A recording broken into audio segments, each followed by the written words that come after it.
Good morning. It's May 24th, and today's devotion comes from Isaiah 51, verse 1. And I want to read the verse to you.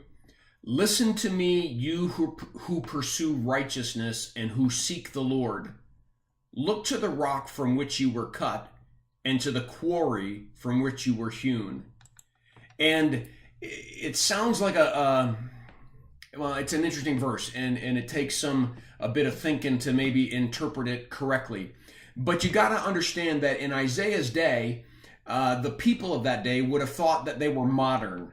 They would have thought that they were modern, and some of the thinking of countries around them, some of the new philosophies that were being bounced around, that all of these things somehow had some interest, and they tweaked the ear, and they seemed like maybe we could fit them into our theology and fit them into our philosophy. And that's got to sound pretty familiar to today's world, in which even the Christian church is trying to figure out what pages of the Bible we can cut out and what doctrines we can water down, and what modern philosophy and human teaching that kind of tickles the senses and gets us thinking that we can add to our theology. And here you have God saying, wait a minute.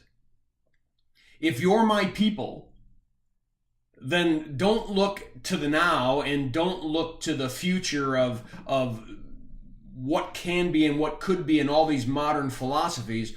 Look back to the rock that you were cut from. Look back to the quarry in which you were hewn, which you were dug out. And what he's saying is, always be rooted in your history.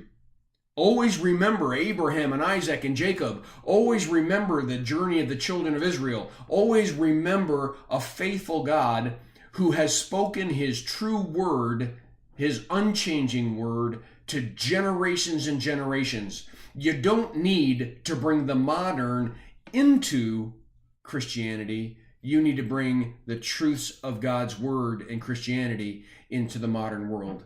And so think about that as you think about church, you think about religion, you think about doctrine, you think about practice of the church. And I pray this devotion is a blessing to you, and have a firmly rooted day.